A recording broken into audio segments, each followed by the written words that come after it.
Hey, put that thing back in its holster. We haven't gone anywhere. I don't understand. Check out the MichaelDukesShow.com for information on how to get access to the podcast.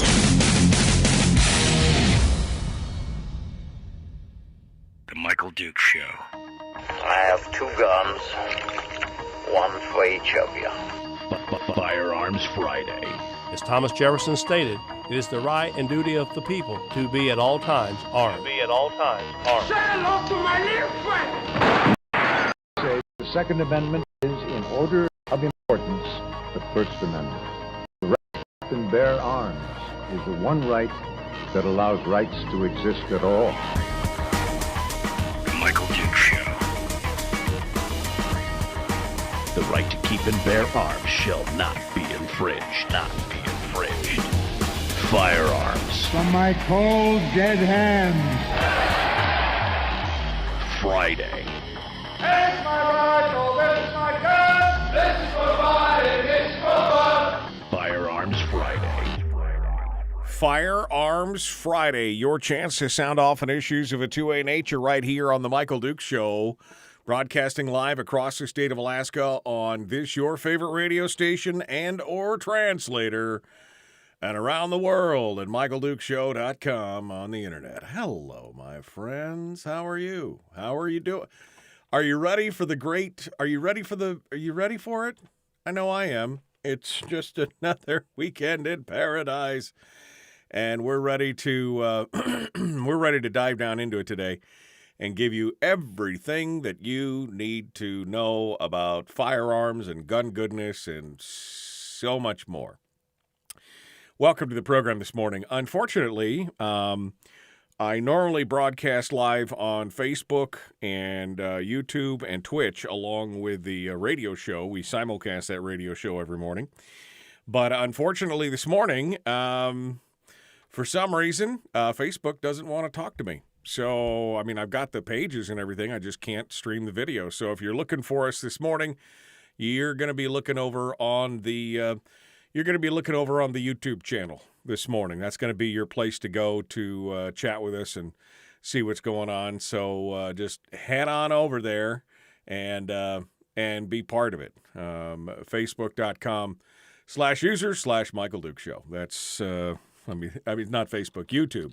YouTube, that's what it was, .com /users/Michael Dukes Show. That's where you find us every deal. So, well, maybe is that not right now? Is that what they're not doing now?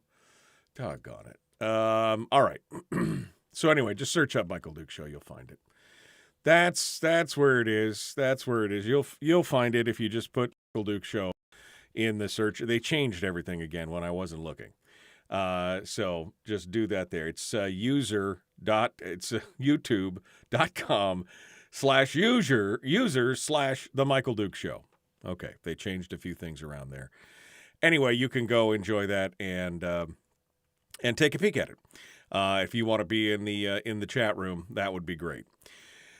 Okay, and what's on the agenda for today? We got a lot of stuff going on today. It is a full boat of things to discuss this morning on the program. We're going to start off here in hour one. I've got a few headlines that are 2A headlines that I want to get to and talk about.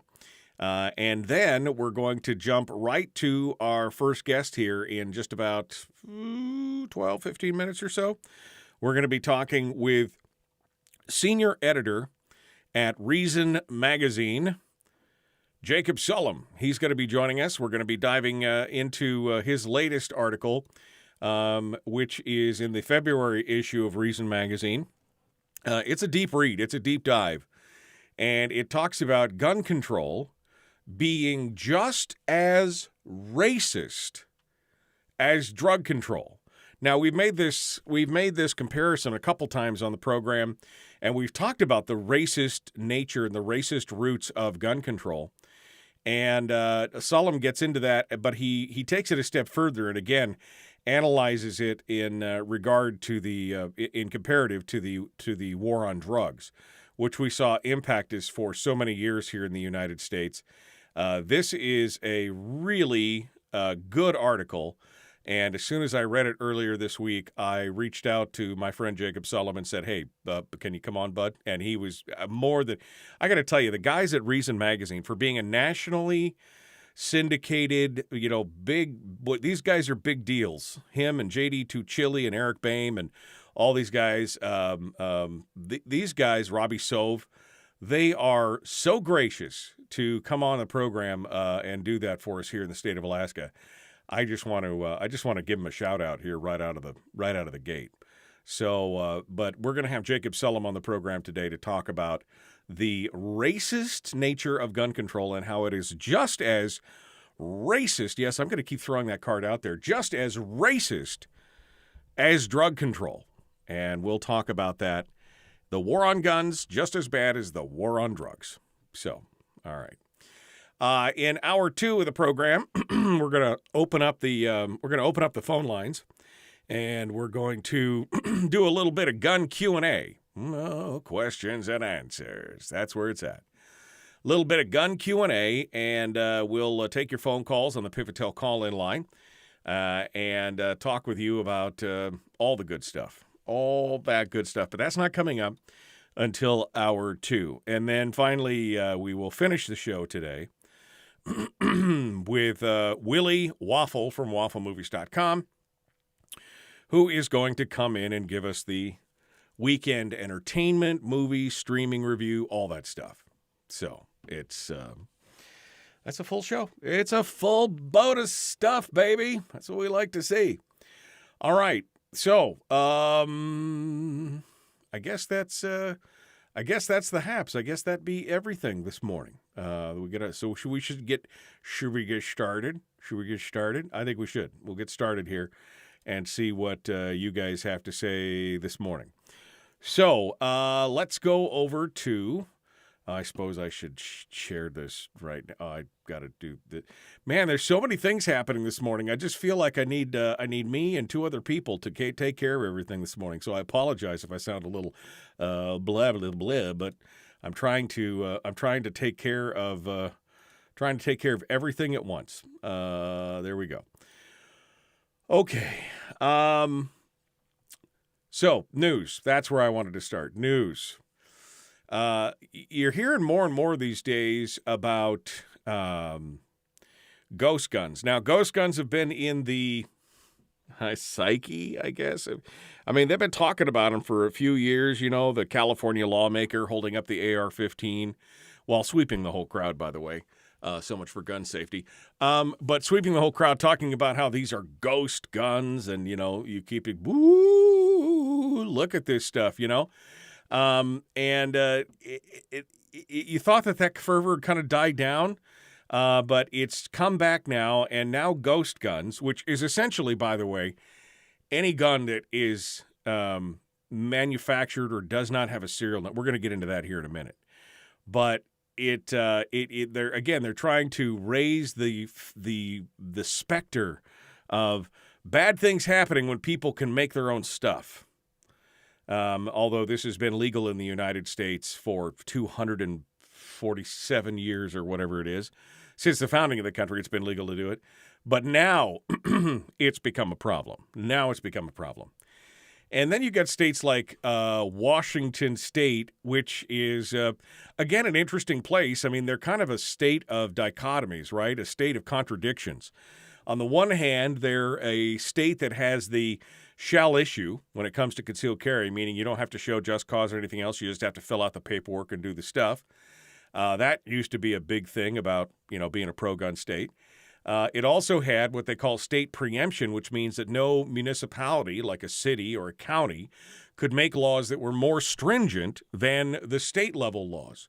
And that would prevent states from creating these anti-gun sanctuaries, in a sea of areas where everybody was armed. The city could turn themselves into an anti-gun sanctuary, and it created all kinds of problems. So it's a preemption thing.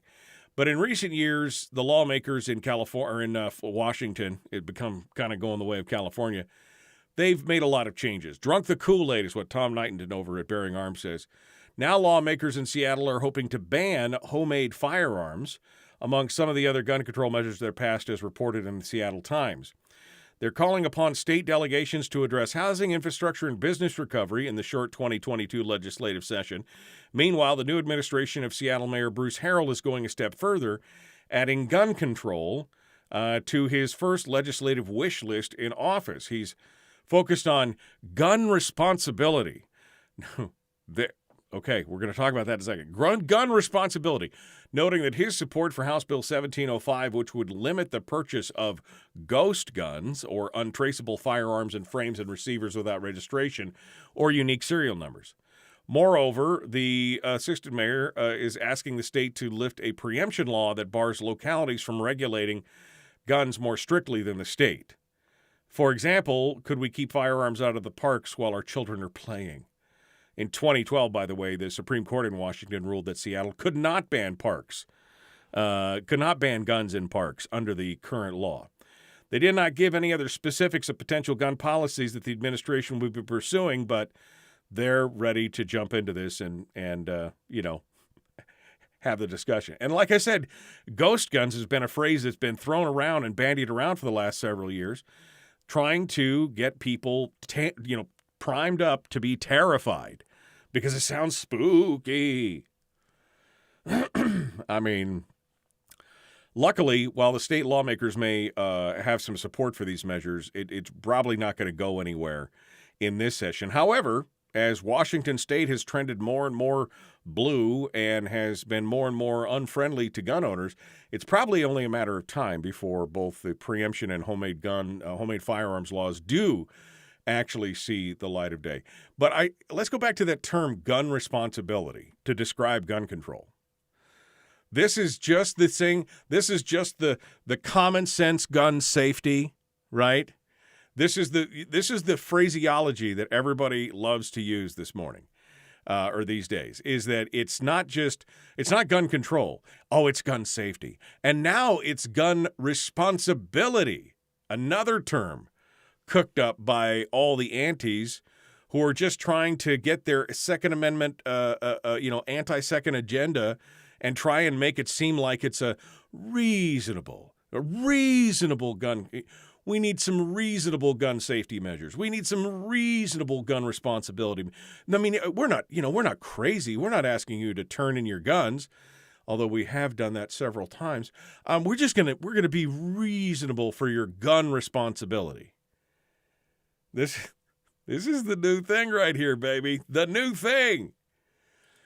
Oakland, also another place that I probably will never visit in my lifetime, is not a very nice place right now. I mean, even before they defunded their own police and then after the spike in violent crime, pretended like it never happened, right?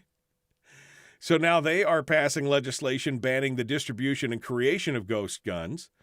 They talk about in the K-Ron News down there on their website, the Oakland City Council passed legislation banning the distribution and creation of ghost guns, saying that the percentage of firearms seized by local law enforcement that were privately manufactured jumped from less than 7% in 2019 to nearly 17% in 2020. And in March of 2021, those same arms accounted for nearly 22% of guns that were seized and confiscated. Well, good for them for reporting the number of guns actually seized and not just, trying to extrapolate a number out. But before we get down into this whole thing about why it's an issue, first and foremost, for the record, in California, law-abiding citizens who build their own firearms aren't going to be selling them to other folks, especially since California law requires homemade guns to be serialized during the build and then registered with the state as soon as they get out. This is not like most other states where you can just keep it. You don't have to, you can't sell it, but you can keep it. You don't have to register it with it. No, in California, you got to do all those things. And in California as well, so-called ghost guns are simply defined as guns without serial numbers. By the way, that number includes firearms that have had their serial numbers ground off or scratched off, right? And so they lump those in with all the homemade ghost guns. So they're saying, somebody steals a handgun, takes a grinder to it, grinds off all the serial numbers. That's a ghost gun now. By the way, it was already illegal to take the gun. It was already illegal to deface it and take the serial. Oh, but we're going to put one more. These people, these people is just crazy. All right, so we're about to jump into this and get things ready to rock and roll, and we'll be ready to go. Well, Jacob Sullum from Reason Magazine is coming up next on the program. We're going to continue. Don't go anywhere. The Michael Duke Show. Common sense, liberty-based, free thinking radio.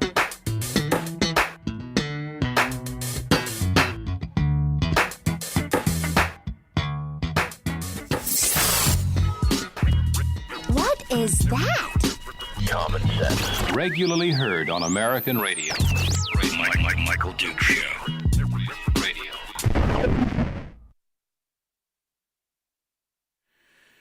Okay. Hi, how are you guys on YouTube land this morning? I got to tell you, I don't know what's going on with Facebook. But I tried to restart the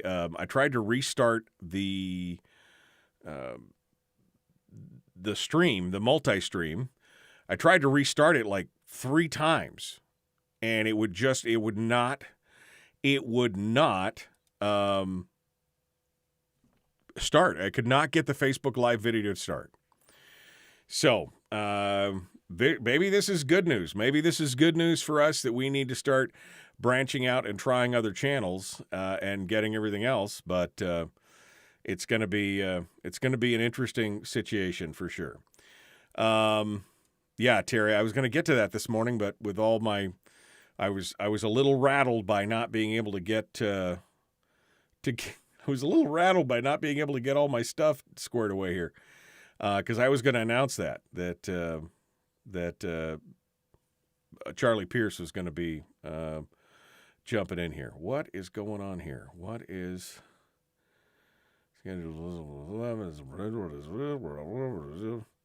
live replay? I'm trying to. Okay, I can delete this. I'm trying to. Do I want to delete? I understand deleting this. It can't be undone. Okay. I'm just deleting a few things here that were kind of screwed up. I have no idea what all these upcoming ones are as they're scheduled, and we're good to go. Okay. All right. Sorry I stole your No, feel free to steal all the thunder I have. It does not bug me. It does not bug me at all. Does not bug me at all. I should mute this site so it doesn't feed back on you guys. All right. So let me jump in here and see what's going on. Awesome. Meatloaf died too. Yeah, I saw that. I mean, it's been a busy news day. Let's just put it that way. Hey, let's get Jacob Sullum on the line, shall we? Oh crap, I didn't do that either. Boy, just the hits just keep on coming, don't they? That kind of threw me for a tailspin this morning. So let me get that. Excuse me while I whip this out. Over here. There we go. Let's do this thing. We'll get Jacob Sullum on the line, and we'll get things rolling from there. So. Hello, my friend. Michael Duke's calling. How are you doing? I'm doing all right. How are you? You know, it's been a Monday on a Friday, if you know what I mean. It's just like if it could go wrong, it seems to have wandered into that position this morning and pooped all over my chair. That's kind of how I'm at today. It's just been one of those days. But I am so happy to have you on the program. I wanted to say thank you again for coming on board and joining us to talk about this. This article, I think, is just it's fantastic, and I tell you guys that a lot, but it's only because Reason seems to have some of the best reporting and in-depth analysis of stuff that goes on out there. So you guys do a yeoman's job, and I appreciate it. Thank you. So we're going to dive into this here. We're not on Facebook today. Something happened. I don't know if Facebook just doesn't like the fact that I'm talking about firearms, but I would not start this morning. So, but we are on YouTube and Twitch with everybody else, and of course we're broadcasting on the radio. So we're in the commercial break, and we'll be back to you here in about 60 seconds or so to get things started. Okay? Okay. All right. So we're talking with Jacob Sullum, who is the senior editor at Reason Magazine. You can find him at reason.com. And his new article talking about gun control and comparing it to the war on guns as opposed to the war on drugs, the racist nature of each, and we're going to dive into that here in just a hot second. All right. It is Friday. Thank God it's Friday. TGIFFF. I can't even say what I was going to say. All right, my friends, let's get into it. Don't forget to, I was going to say like and share. You could still share this video on YouTube. Share it to other platforms. Share it to wherever you want. But don't forget to hit subscribe and then ring the bell. So in case I do have to broadcast here, you get notification. Hit subscribe and then ring the little bell icon and you will be ready to go. Let's get this done. Here we go, The Michael Dukes Show.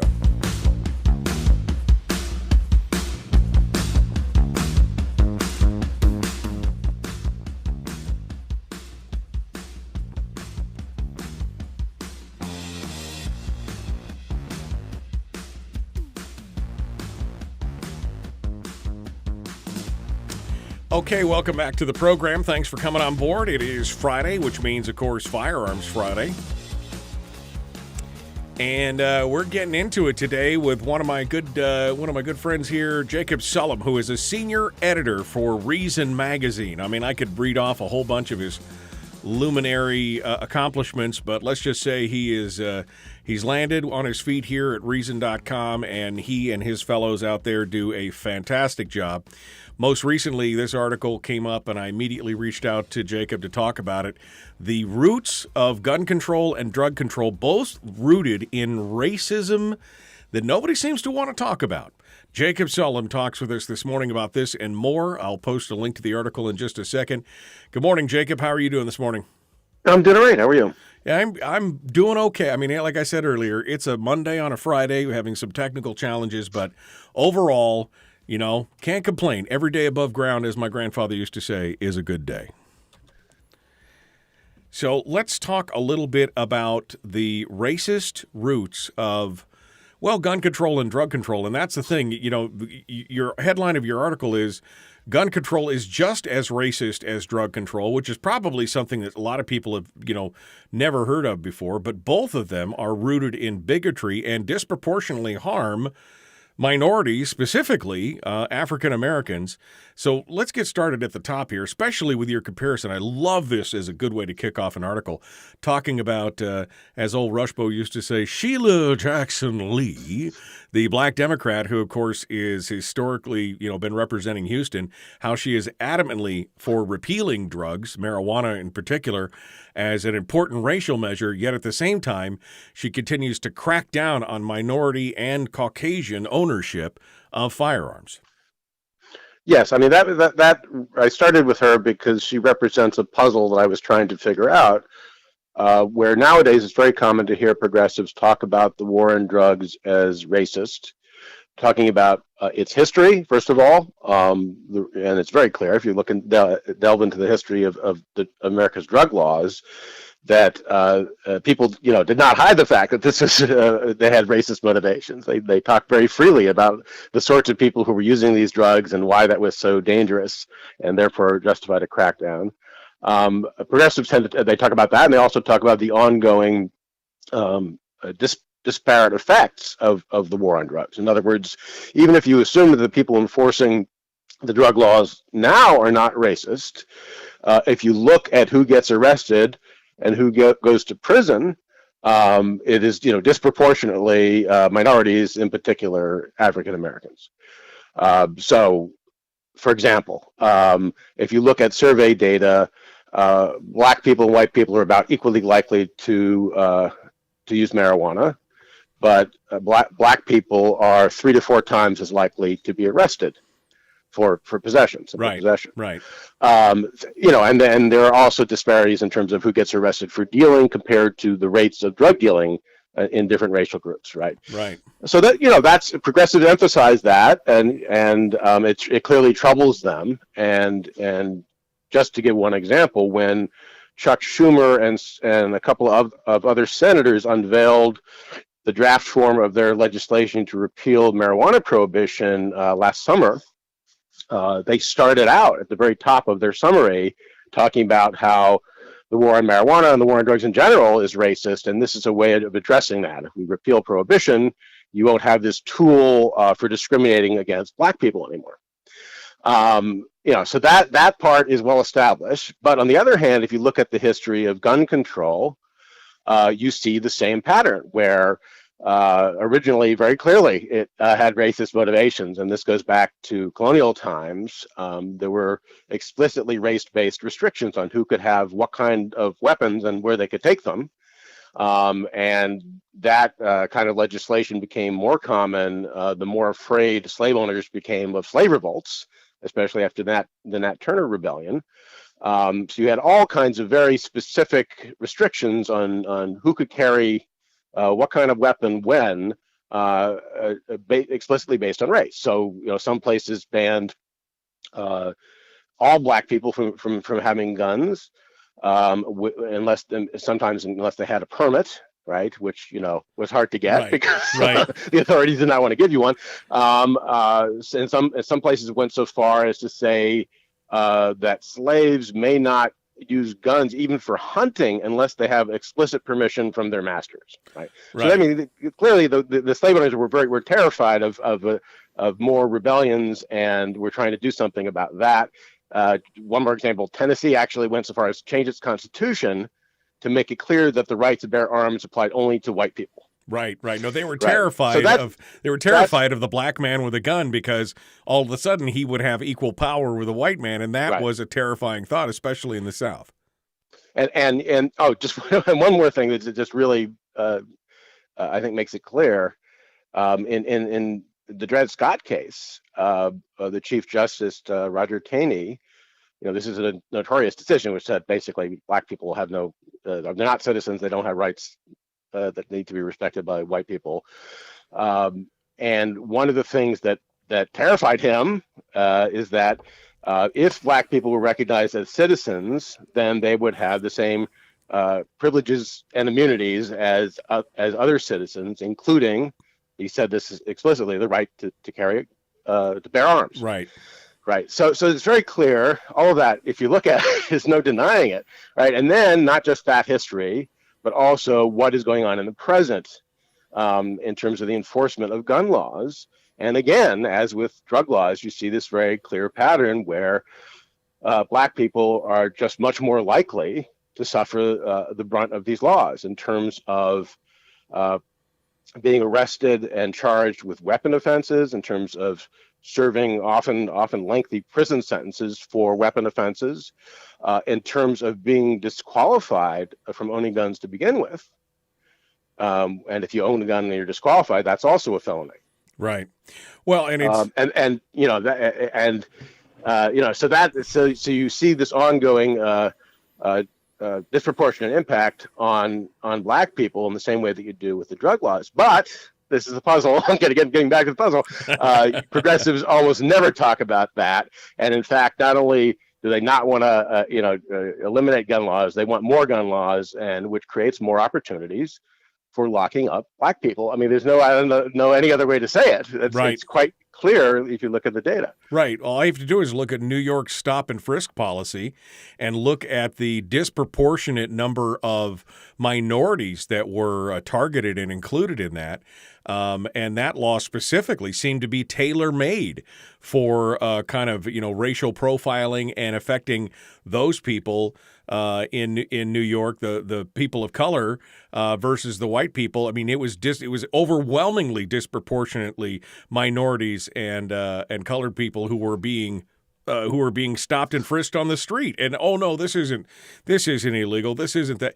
But again, we had a conversation with Dr. John Lott here a while ago where he was talking about almost every gun law that makes it harder to own a gun disproportionately affects minorities because they are predominantly more likely to be in tougher areas, more poverty and things like that. He goes, that means almost every aspect of gun control at some point has a sheen of racism on it because of that, and they don't even acknowledge that. Right. I mean, two things about New York is, first of all, as you noted, stop, question, and frisk. This was ostensibly aimed at reducing gun violence. And how did it do that? Well, they almost never actually found guns when they frisked people. And when I say almost never, this is a tiny fraction of 1% at the time. And when they're frisking them, you're supposed to have reasonable suspicion that the person is armed. So you would expect a higher percentage of that. When Bloomberg was asked about this, he was mayor at the time. What's up with this? You say this is about taking guns off the street, but you're almost never finding guns. He was completely untroubled by that because he said, well, the idea behind this is to deter people from carrying guns. If they know that at any moment they can just be randomly searched, they didn't quite put it this way, but this is the gist of it. If they know at any moment they can be hauled aside and they can be frisked, then they're less likely to carry guns. Now, that was his rationale, but it's completely unconstitutional under the way that the Supreme Court has interpreted the Fourth Amendment. You can't use searches as a general deterrent strategy to stop people from carrying, dangerous implements. That's clearly unconstitutional. You have to have, according to the court, you have to have reasonable suspicion when you do even a pat down. So it's not even a full-blown search, but you have to reasonably suspect the person's armed after reasonably suspecting they're involved in criminal activity. And so this is a safety measure. This is to protect you and the general public, supposedly. Right. So that was just very revealing, because at the very same time this is happening, this program is hugely controversial, and it's being litigated in court, and Bloomberg is basically conceding this unconstitutional, and he doesn't even realize it. Right. So of course, Bloomberg is a huge supporter of the gun control movement, right, financially. So that fits, that he would be on board with this. And then, as you mentioned, who does it happen ends up being stopped and questioned and frisked, and overwhelmingly it's young Black and Latino men. Right, exactly. And now, if you ask the police what's up with that, they will say, look, we're going where the crime is. We're trying to help these neighborhoods, right? We're trying to reduce gun violence in the neighborhoods where it's most common. And that's why you get what looks like, discrimination, or what looks like a racially disproportionate effect. And so that maybe it will be true. They may be completely sincere in saying that. I mean, the ones who are just randomly, stopping people are clearly not complying with the Constitution. But they may be sincere, and they may be totally not racist. But you still have this very troubling impact where the people being hassled in New York City were overwhelmingly minorities. And if you add, I lived in New York during part of this, and I lived on the Upper West Side, and it was inconceivable that they would have anything like this program in that neighborhood. There was no way. Can you imagine? Right. There was no way it would have happened to begin with. If it had started, there's no way it would have been tolerated. Right. And that has to do with what kind of political influence do different communities have, right? It's like imagining this thing happened on Wall Street, right? I mean, you're walking up and down Wall Street, and cops are stopping guys in Gucci suits, throwing them against the wall, saying, we're going to check you out right now. It would never happen. Right. So now you can say, why is that? Is it just a race thing? It's not just a race thing. It's also a class thing. More affluent people tend to have more political pull. And it's also what the police say, which is, we're not as active in those neighborhoods because the violent crime rate is not as high, right? But the upshot of it all is that you get this very disproportionate impact, and you can understand why a young Black man, after being hassled for no good reason repeatedly over the course of a year or two, would start to feel like a second-class citizen. Right. And so that's what I'm getting at when we talk about the racially disproportionate impact. It's not necessarily that the people who are coming up with this policy or implementing it are racist, but that it is very troubling. It does not look like equal protection under the law when you see that kind of impact. Right. And then we see organizations, and you mentioned the ACLU in your article talking about drug possession. But if I seem to recall correctly, somebody wrote recently about one of the original movements of the ACLU, and I think it's the ACLU. They're not their Liberty Fund, but their Legal Defense Fund. That whole thing was started about protecting the rights of a Black man who is trying to have his gun rights stripped away. The NAACP. NAACP, that's what it was. Okay, I'm sorry. I got it confused. But I mean, so this is there's a great book that I relied on heavily for this article by Nicholas Johnson, who's a law professor at Fordham, called "Negroes on the Gun: The Black Tradition of Arms." So he talks about this sort of forgotten history of the Black tradition of arms, which is that starting from the time of slavery, going through the Civil War and Jim Crow and the Civil Rights Movement up into the 1960s, there was a very strong tradition of black people owning guns for, not just for hunting and that sort of thing, but for self-protection against racist aggression. Right. And this was not, you don't have to look under rocks or in hidden places to find this. This is very prominent black leaders who are saying you have to have a gun, you need to be ready. The government's not going to help you. The government might be attacking you to begin with. Right. They might be in on it. Right. To Frederick Douglass, who talked about what would he do if a so-called slave catcher came after him, and he said you have to have a gun, you got to have a revolver.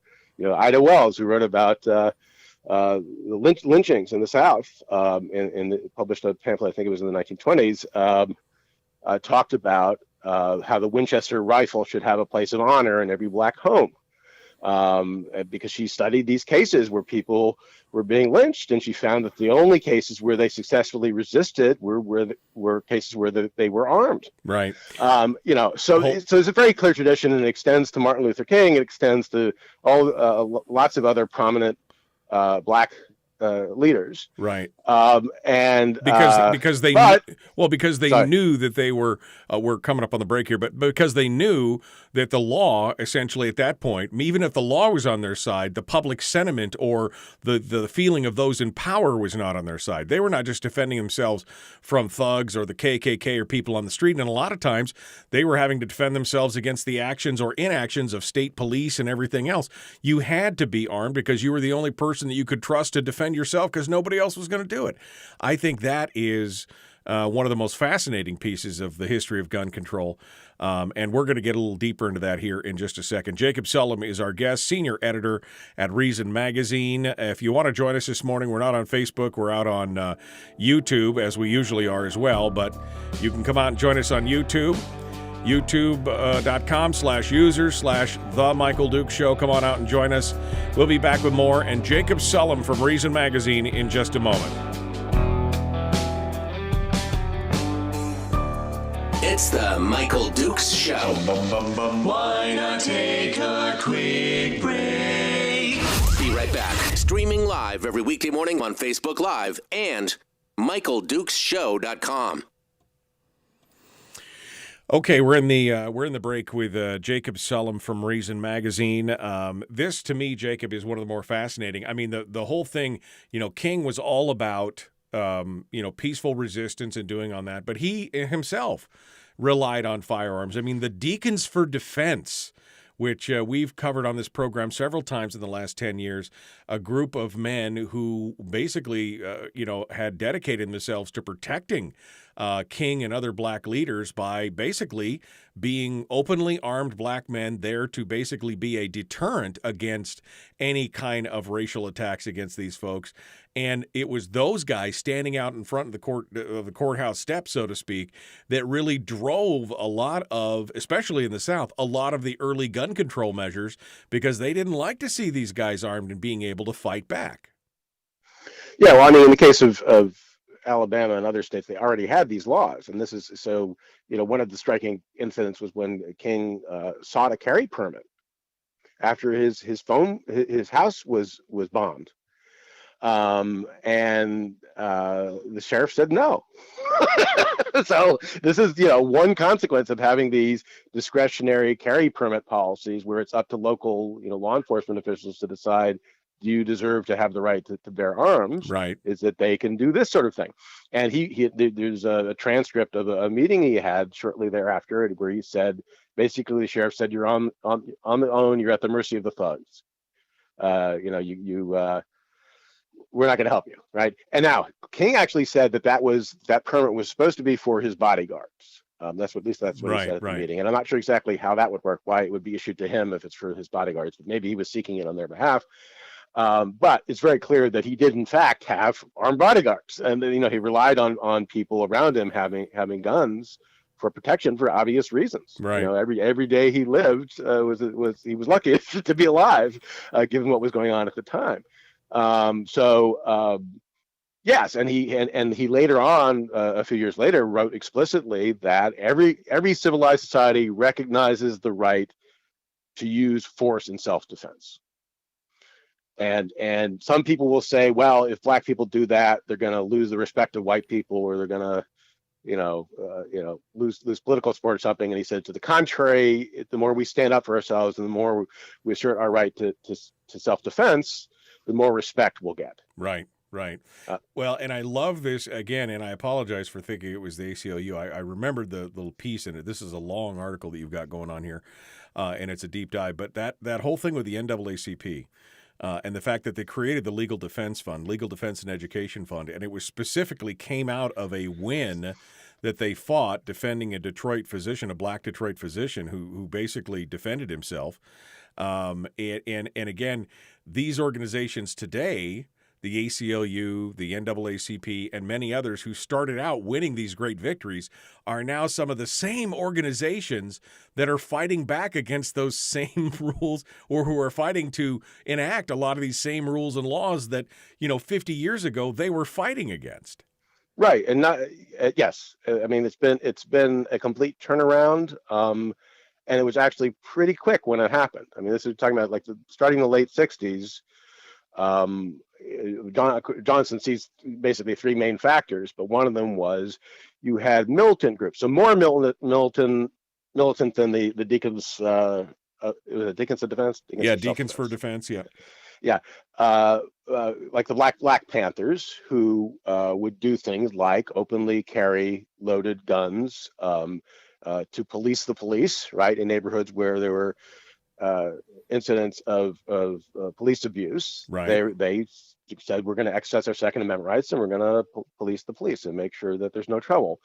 That did not go over well, and not just with white people, white politicians, but also more moderate black leaders were troubled by this sort of thing, and especially when groups like that got into actual political violence, not just self-defense. They always wanted to have a clear line between self-defense and political violence. For understandable reasons. I mean, moral reasons, but also political reasons. And so that became harder. That distinction became harder to maintain in the 60s. At the same time, you have the allies for black organizations are these white progressives. And the white progressives already want to, if not ban guns altogether, they certainly want to restrict them. And that was sort of part of the agenda that if you were going to be a successful black politician, you took the policy agenda that went along with this other enlightened stuff that you liked. So that was just another factor. And then you also at the same time had this increase in violent crime, especially in low-income communities that were disproportionately black, and you had black on black crime, right? So now the person who is defenseless, the black person who is defenseless, the threat may not be a white person, but it might be a black criminal. And what was the solution to that? You might say the solution was that people should be armed in defense against violent criminals, but instead, given those other factors, the black organizations concluded that the solution was more gun control. Yeah. All right. Well, hold the line here, Jacob. I want to get into this a little further and some of the modern day things that are happening. Here we go. The Michael Duke Show, Common Sense Radio.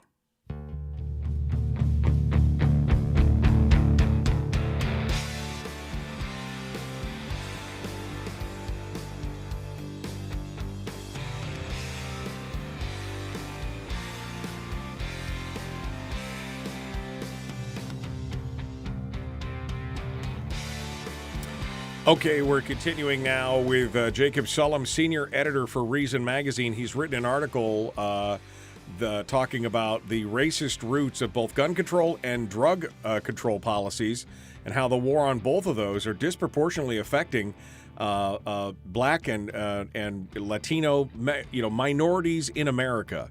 Of course, a lot of the history of this is specifically targeting on black people, and I think that this again just shows this disconnect, especially in politicians who on the one hand would rail against the racist nature of the war on drugs, yet continue to prosecute the war on guns in just an amazing way. And I want to talk a little bit now about I want to talk a little bit now about the impact of gun control. I mentioned earlier, Jacob, that we talked to Dr. John Lott, who of course has written many books on this subject, but he talked about specifically that essentially almost all of the efforts to try and curtail gun rights, whether it's through licensing, registrations, permitting, everything else, disproportionately affects minorities, specifically blacks in urban areas and high density and low income or poverty strewn areas. But there are a lot of racially skewed impacts of gun control, and you've written about that here as well. Yeah, I mean, so just look at the basic question of who most needs guns for self-defense, and it's going to be people who live in high crime neighborhoods, and those people are disproportionately minorities, and black people in particular. And so you see that in cases like the ones that went up to the Supreme Court involving the handgun bans in Washington, D.C. and Chicago, where you had black plaintiffs who were saying, our neighborhoods are dangerous. We want to be able to defend ourselves by keeping handguns in our home. And not only is the government not protecting us from the criminals, but it is not letting us protect ourselves. Right. And they thought that was outrageous. And that was very much in keeping with the tradition of the black tradition of arms. And then if you ask, assuming that it's not banned altogether, as in the case of handguns in Chicago and DC, it used to be, you have certain kinds of restrictions that are ostensibly, again, race neutral, right? But for example, what Congress tried to restrict in the 60s, basically inexpensive handguns. And that actually goes back to the 19th century. You had southern states also banning inexpensive handguns, what were later known as Saturday night specials, right? Right. And what was this about? Was this a consumer safety issue? Was this protectionist measure or something like that? No. So who's most likely to use inexpensive handguns for self-defense? Again, black people who, if they're disproportionately likely to not have the resources to get an expensive gun, so that is another disproportionate impact. And then, as I mentioned, the enforcement of these laws, whether when it comes to stop and frisk or actual arrests and prosecution, you see this very disproportionate effect on black people. If you look at who is not allowed to own guns under federal law, first of all, people, unlawful users of controlled substances, right? The survey data indicate that black people and white people are have almost exactly the same rates of drug use, and yet black people are much more likely to be arrested. So that means they're much more likely to be caught violating that law if they also have a gun and they're arrested, for drug possession. Right. Then they violated the other law too, right? Felony records, right? Even nonviolent felonies, even felonies committed decades ago, will disqualify you from gun ownership. Well, black men are much more likely to have felony records than the general population. So they're disproportionately affected by that ban as well. And then you add to that the fact that there's going to be more law enforcement in their neighborhoods to begin with. So that really increases the odds that you're going to be arrested essentially for exercising your right to armed self-defense. That right. Because you have this on your record, you've now lost your Second Amendment rights forever. And if you're caught with a gun, that's a felony. Right. And I think you look at this and you see this is one thing stacked on another thing, stacked on another thing. The war on guns and the war on drugs are going hand in hand, and they're doing it. And again, disproportionately affecting, black and minority Americans out there. And again, this kind of dichotomy of being able to hold these two ideas in your mind that, yes, war on drugs is racist and we should stop that, but we should still persecute and prosecute the war on drugs or the war on guns because of the same thing. Yeah, and I would mention, you alluded to it, but just to give you a couple more examples of how these two policies interact with each other. So we mentioned already, if you're an illegal drug user, and that's because of the war on drugs, you have this rule, you're not allowed to own guns. But suppose you get arrested for a gun offense and you go to prison and you get out on parole, a violation of your parole would be using illegal drugs. So that will send you back to prison. If you were a drug user, a drug offender, say you sold marijuana or crack, and you went to prison and you get out on parole and you use drugs, now you go back to prison, right? If you are a drug dealer, even if you're a nonviolent drug dealer, and if you have a gun, even if you never use the gun, but you're arrested for drug dealing, that magnifies the sentence you're going to receive when you go to prison. Right. Right. So all of these things reinforce each other. And one other thing, which I guess I don't think I did mention about stop and frisk, is that at the same time they're stopping and frisking all these people in New York City, supposedly looking for guns, they are finding fairly often marijuana. Right. Much more. Well, let's put it this way: they're finding marijuana much more often than they're finding guns. Right. So, and at this time, marijuana supposedly was decriminalized in New York State, meaning the possession of it was not a criminal offense. But public display of marijuana was a criminal offense, something you could be arrested for. And what the cops would do is that they would pat people down, and they would either pull out a bag or a joint, and now it's publicly displayed. So now that's an arrest. Or they would trick the person, say, do you have any kind of contraband that you know about? You'll think it'll go best for you if you show me now. And the person would take the, a little bag of pot or a joint out of his pocket, and now it's publicly displayed and you can be arrested. Right. That kind of stuff, right? And that, it just shows you how these two policies interact in a very oppressive way. Yeah. We're down to the last 90 seconds or so. So summate everything for us here on this and your final thoughts here, Jacob, before I let you go. Yeah, I mean, I would just like, it may be unrealistic, but I'd like progressives, especially politicians and leaders of mainstream African-American organizations to think a little bit more about this. What are the implications of this? I mean, maybe they still think gun control is a good idea, but they at least should acknowledge where this policy comes from and all the downsides it has for minorities. Right. No, we've seen it time and time again, and we've seen this disparity in the way different people are treated. When these kind of offenses come up. But again, the most offensive thing to me is you've got black politicians and black leaders crying about the racism on the one hand, which, I mean, I agree that it disproportionately affects race. But on the other hand, they are continuing to prosecute a war on the people that they supposedly are there to protect and defend most vociferously. And yet they continue to do it on their own. And it's the arrogance of that and the hypocrisy of that is just shocking. So Jacob Sullum, Reason Magazine. Jacob, thank you so much for coming on board today. As always, it's a pleasure to speak with you and for you to take some time out on Friday. I really appreciate it. We'll send folks out to you there at Reason. Thank you for being part of the show today. Sure. Thanks for having me. Folks, we are out of time for this segment. Hour 2 is dead ahead. The Michael Dukes Show continues. Don't go anywhere. We'll be back with more here in just a moment. Common sense, liberty-based, free-thinking radio. It is Firearms Friday.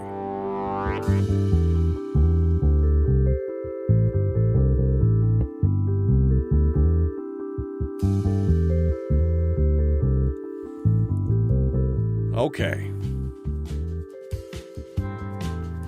If you haven't had a chance to read through this article, it is a good read. It is a really good read.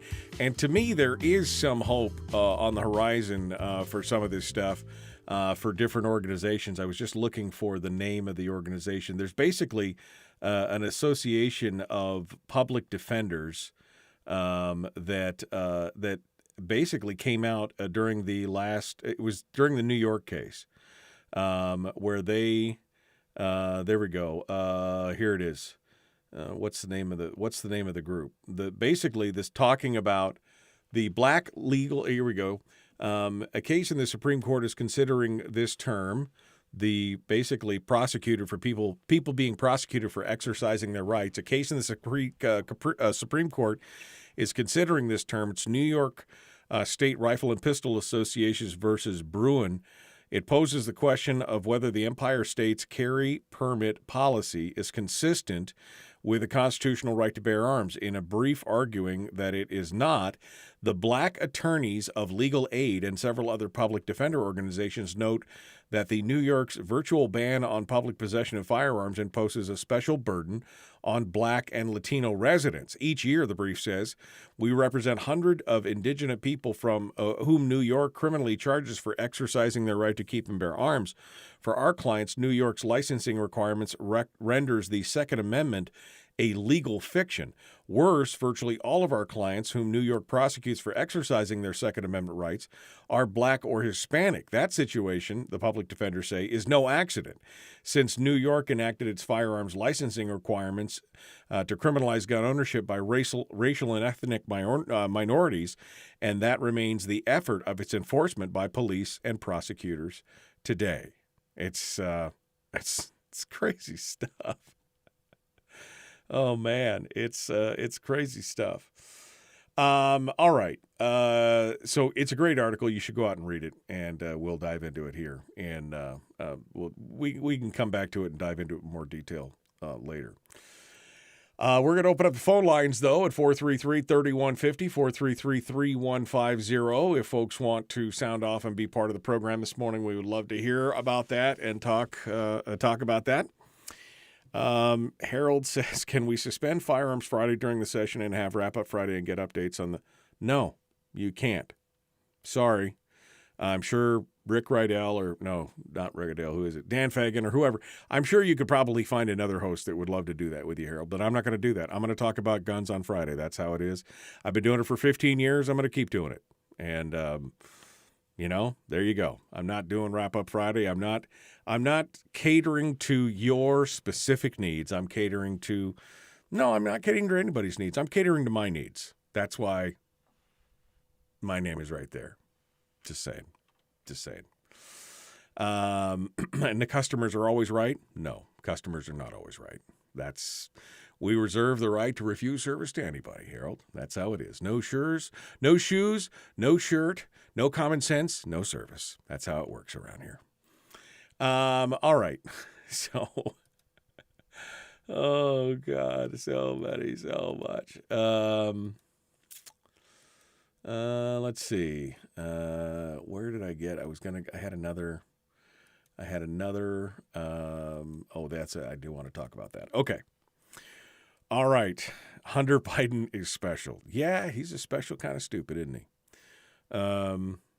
He's exempt from any felony, so he can buy an M60 or anything that fires bullets, says Christopher. I mean, I guess it's not what you know, it's who you know, right? I guess you can own anything you want if that's the case. That's how it works. All right, I'm still kind of trying to figure out exactly what went wrong with Facebook this morning. I mean, Facebook has been kind of trash all week. People have been complaining about the quality of the stuttering and the stream not working properly and everything else. And this morning I tried to restart it 3 times and it just would not. It would just not start. It would just not start. So I appreciate all you guys joining us out here on YouTube. I've got the unified chat thing so I can see it. But it's a little weird. It's a little weird to see that and just be on that all by itself. So I appreciate that. The good news is because I'm monitoring the YouTube channel directly, I'm getting the opportunity to kill all the spam because you get spam stuff in the YouTube channel occasionally. And so I get a chance to nuke that. And that's nice to see. That is nice to see. All right. I guess that's it. I guess I got nothing else here for the next minute or so. I want to hold everything else. They're migrating to the metaverse. It's behaving badly on a lot of levels, says Brian. Maybe. I mean, I don't know. It must be something. Yeah, because it's really been acting funky this last week. The issues with Facebook haven't just shown up on your videos. Oh, okay. So I'm only on Facebook during the show. I don't spend really any time on Facebook during the rest of the day.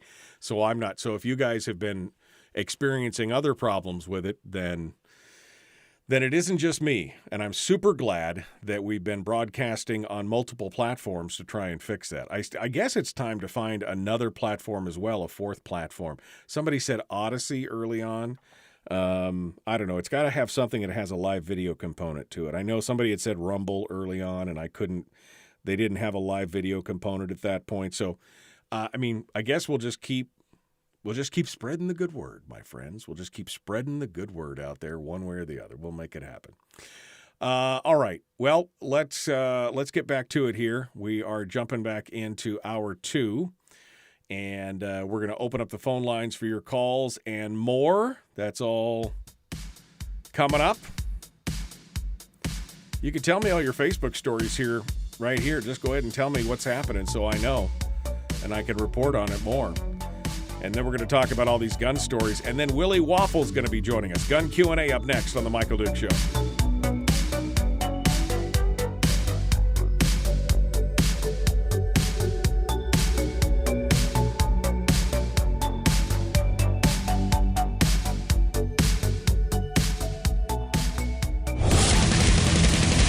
Whoa, buddy. Put that thing back in its holster. We haven't gone anywhere.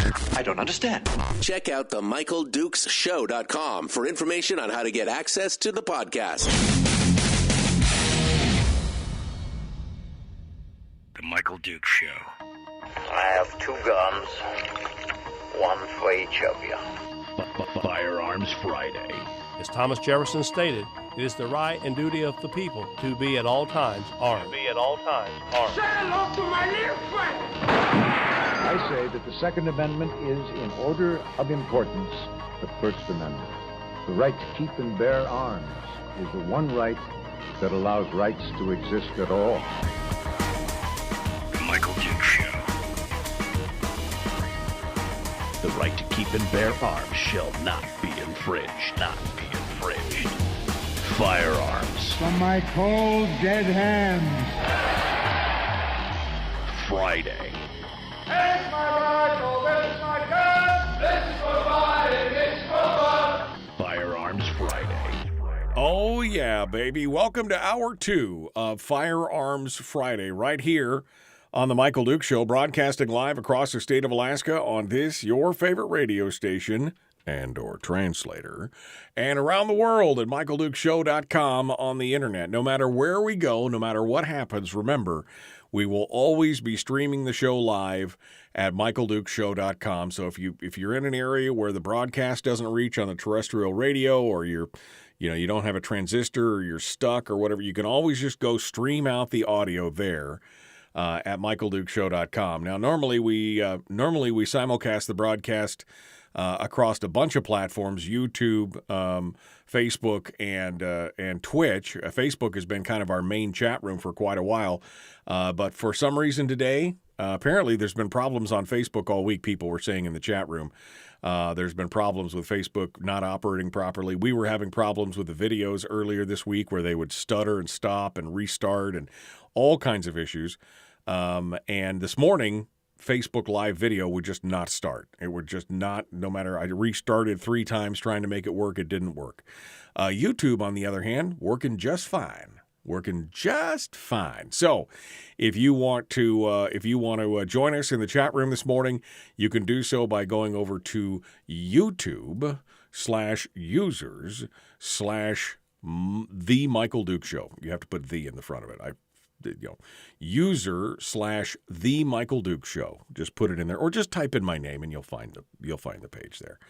And there we are. And we're in the chat room right now with 25 or 30 people hanging out, talking about stuff that's related to guns. It's time now. Dun, dun, dun, dun, time now for Gun Q&A. That's right. Questions and answers related to firearms. The whole point of Firearms Friday was to attempt to demystify the firearm, because ignorance.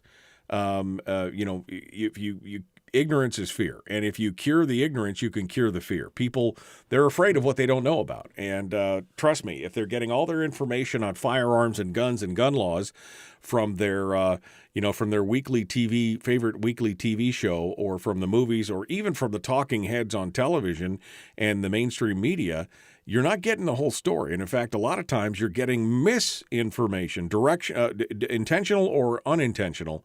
You're getting misinformation. So Firearms Friday was kind of born as a outlet to demystify and to straighten out some of the misconceptions, misnomers, or outright lies that we see happening in the mainstream media and entertainment industry. And we will, that's what it's all about. So we started the Q&A section just to answer questions. I mean, I know a lot of people who are listening to the show are probably already in the gun culture. They're pro-gun. This is just kind of a, I'm preaching to the choir here, but I'm also hoping that there may be a few people who just stumbled onto the program who have a legitimate question about firearms. And the rule on Firearms Friday, and especially for Gun Q&A, is that there is no such thing as a dumb gun question. If we've answered it 100 times before, we'll answer it again for you, because it's important, again, to try and demystify those things and to make you feel more comfortable. And often I've likened it to, if you've never run a chainsaw and somebody says, hands you a running chainsaw and says, here, buck up this pile of logs, you're going to be real uncomfortable, because the chainsaw is a dangerous tool, right? I mean, it could do all kinds of things to you. But if you get some training and you spend a little time, they spend a little time familiarizing it with you and warning you of the different things that it can do and everything else, and they work with you for 20, 30 minutes maybe, you could feel pretty confident about it, that you're afraid of it to begin with, but that ignorance and that that it breeds that fear, and once you get the ignorance out, the fear can go away. And that's what Firearms Friday is about. It's about finding people who are just maybe a little bit interested in guns. It's not really for you folks who are all pro-gun all the time. It's really for folks who are gun curious, as we like to say. Maybe just, they're not pro-gun, they're not anti-gun. That's all it is. So the Pivotel call-in line is open right now at 433-3150, 433-3150, powered by our friends at Pivotel and Satellite West.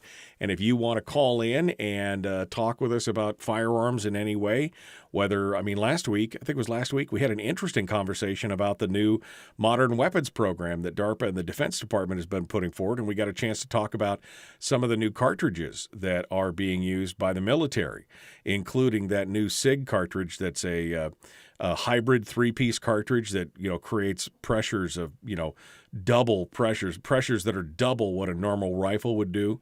That was interesting. That was an interesting conversation. But whatever it is that you want, we'll talk about it. 433-3150. Again, our phone lines, as always, sponsored by our friends over there at Pivotel and Satellite West, which reminds me, this is a good time to talk a little bit about Pivotel. They are a company that got started in Australia years ago, and they started off as a cell phone company, a wireless carrier. And they grew to be the largest wireless carrier in Australia. And it's one of those things where when you get to the top of a mountain, what are you doing? Well, you're looking for the next mountain. So they expanded, and they started to branch into Iridium satellite phones. And that slowly grew. And now they are one of the largest satellite phone dealers in the world. Across like 5 different continents. And having a satellite phone used to be the rich man's game. You'd see them in the movies, and, it was always the billionaire in his private helicopter that was, grabbing his satellite phone with a big cigar-shaped antenna on it and everything. And used to think, man, that'd be kind of cool to just be able to talk to anybody anywhere. Well, things have changed. It's no longer just a rich man's game. And even the phones have changed. A Pivotel satellite phone looks just like a cell phone, really. It acts just like a cell phone at no charge. You don't have to dial access codes or do anything else. You just pick it up and dial, or you pick it up and text with it, or whatever. And the best thing is that it costs about as much as a cell phone, and you can get plans starting as low as $65 a month. They've got plans at $65 or $75 or $95 a month, depending on how much usage you're planning on putting through it. But any plan of $65 a month or more gives you a slew of great things, including an Alaska-based phone number. So you don't have to worry about it being a phone number from Arizona or Texas or something. You dial somebody and it shows your 907 number, which represent 907. You also get 24/7 customer support, English speaking, American or Australian, not some guy from, Bangladesh who says he speaks English, but you can't understand half the words he's saying. Real English-speaking 24/7 customer support. And the big one, though, to me, is you get free incoming calls on any plan over $65 or more. So all your incoming calls are free, which is really handy if you don't plan on doing a lot of calling out, but you want people to get a hold of you, like you're out hunting or something, and you want to be able to be in contact. You don't plan on making any calls, but you want people to call you. All those incoming calls are free on that. And for any plan of $65 a month or more, you also have the first $30 of that plan goes towards your usage of outgoing calls or texts. You can also do texts as well. They even have a refer a friend program. So if you're a Pivotel subscriber and you get another friend on board to subscribe as well, you'll get a month of free service up to 6 times a year. If you're a member in good standing, you can get that done. So anyway, go out and check this out. And I want to say thank you to the dealers around the state, because this is, Pivotel has been kind enough to sponsor the program. They love the show. They love the listeners. They've gotten a great response. But what I would like you to do is, if you are living in any of the following communities, would you do me a huge solid? Would you do me a favor? Would you stop by the dealer and ask about the phone and tell them thank you for sponsoring the show? Would you do that for me? It's above and beyond if you would do that. If you would take 5 minutes out on a lunch hour or something and you live in one of these areas, would you stop by the dealership and say, hey, I understand you guys carry Pivotel satellite phones. Can I get some literature on it? And by the way, thank you for sponsoring the Michael Dukes Show, because I heard about you there. So if you're in Fairbanks, go to Arctic Fire and Safety. See Shane and the guys there and just tell them, hey, thanks. If you're in Homer, go to South Central Radar out on the Spit. If you're in Kodiak, would you stop by Radar Alaska? In Seward, the newest dealer is Communications North, and I would love for a bunch of people to walk into the Communications North and ask about it and tell them thanks for sponsoring the program. If you're in Dutch Harbor, it's London Marine Electronics, and if you're in Wasilla or Soldotna or in Anchorage, go into Safe and Sound at any of those locations. They've got locations in all 3 cities. Soldotna, Wasilla, and Anchorage, and go by Safe and Sound and say, thank you for sponsoring the Michael Dukes Show. Can you give me some literature on the Pivotel satellite phone? I would appreciate that. And I know the dealers would too, because they want to know that they're being heard and talked about, and they want people to come in and see what they have to offer. There's a lot of good stuff out there. All right.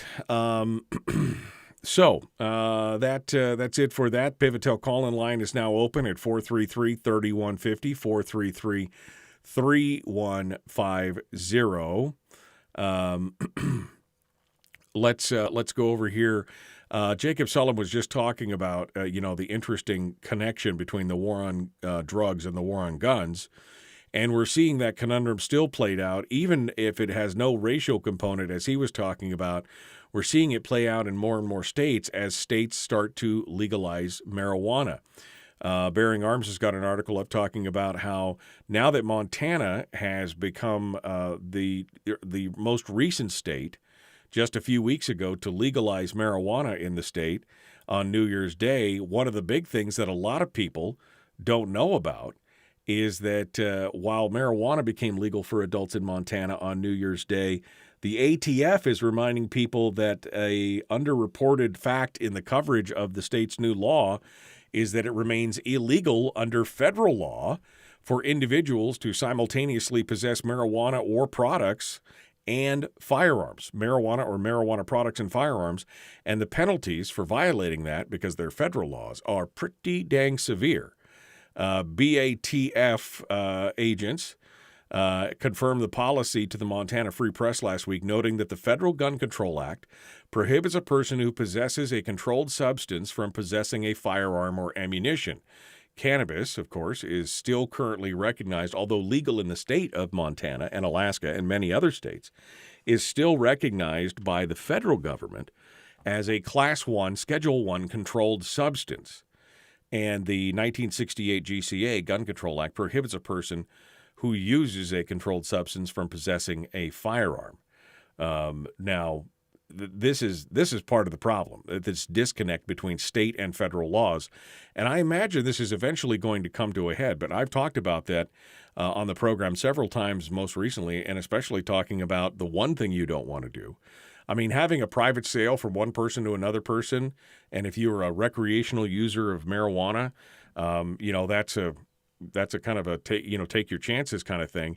But the one thing you don't want to do is to walk into an FFL, a federal gun dealer, and fill out the 4473 and then fill out and check the box on there that says you are not a user of a controlled substance because, that's perjury.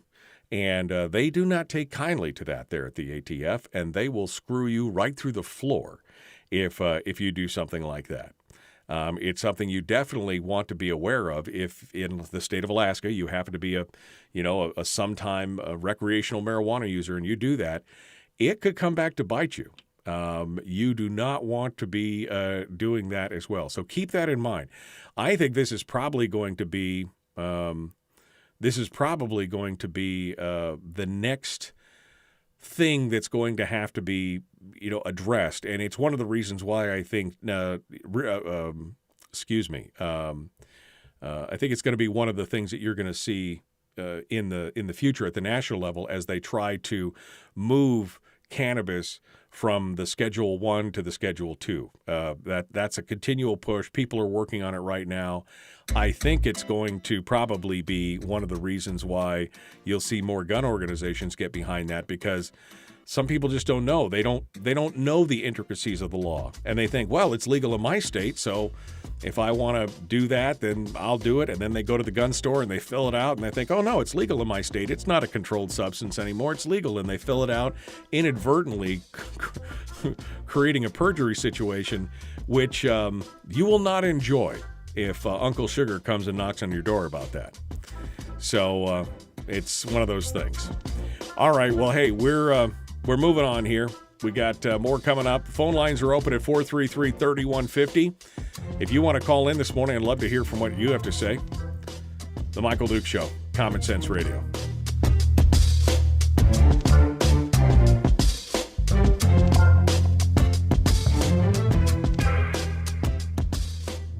We're broadcasting live through a series of tubes. Allowing all of these entities to provide streaming stuff going on the internet. Well, it's kind of hard to explain. Sorry. Streaming live every weekday morning on Facebook Live and MichaelDukesShow.com. Okay. Let's see. Go back and see what you guys are talking about. Talking about shooting rats in your house with a shotgun? Oh, squirrel.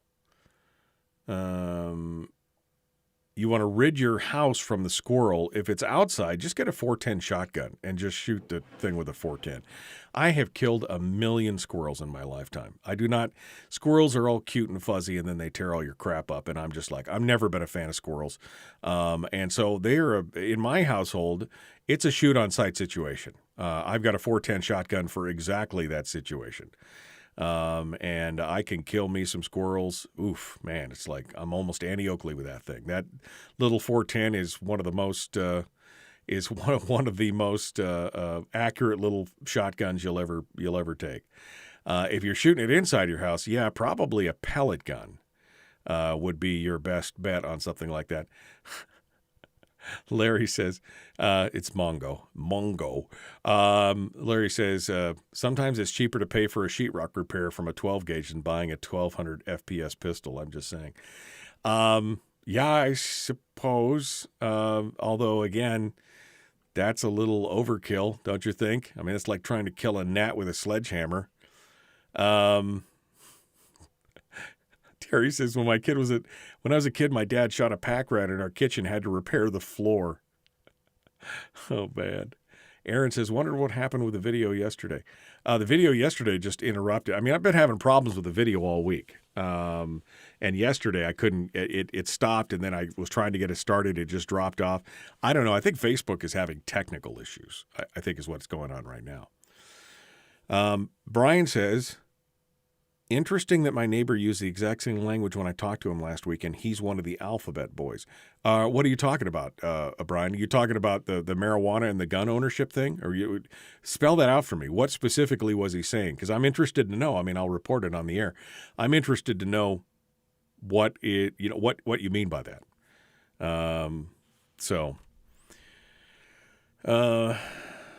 trying to get along. Blah blah blah blah blah. Food security was last week. We talked a little bit about food security last week, but we're definitely going to talk about it more here in the future. Unless you're a political type, then lying on the 4473 is okay. They carry ticks, says Rick. The squirrels? Yeah, it's not like I'm touching them and rubbing them all over myself or eating them. There was nothing to them. I just shoot them. They're pests. They're rodents.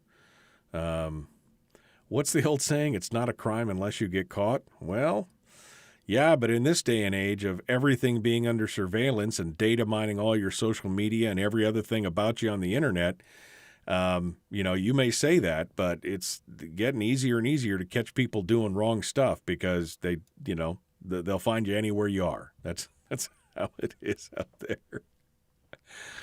All right, do me a favor. Listen closely. If most of you folks are here from the Facebook pages because you're not normally on YouTube, do me a favor. There's a little button down on the bottom of the screen that says subscribe. Make sure you hit that.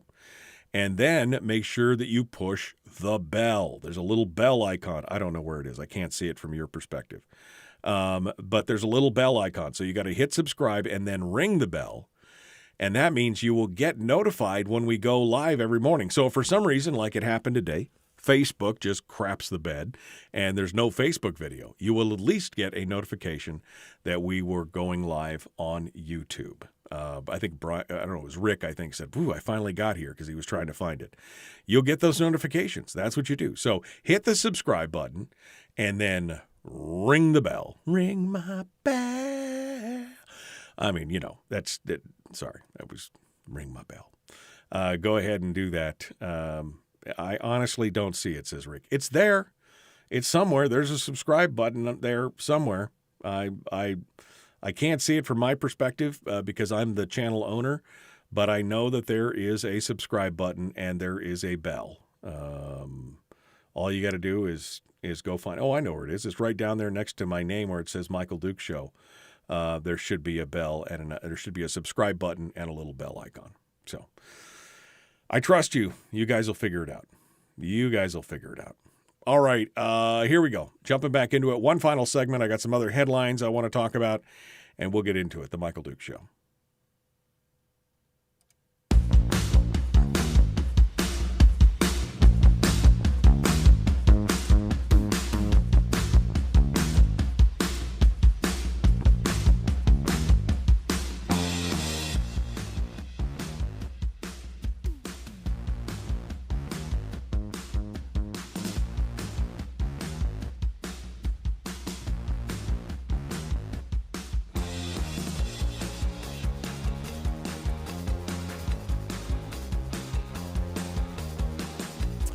Okay.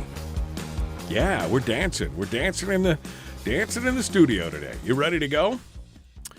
One final segment of Gun Q&A. So the phone lines are open right now. The Pivotel call-in line.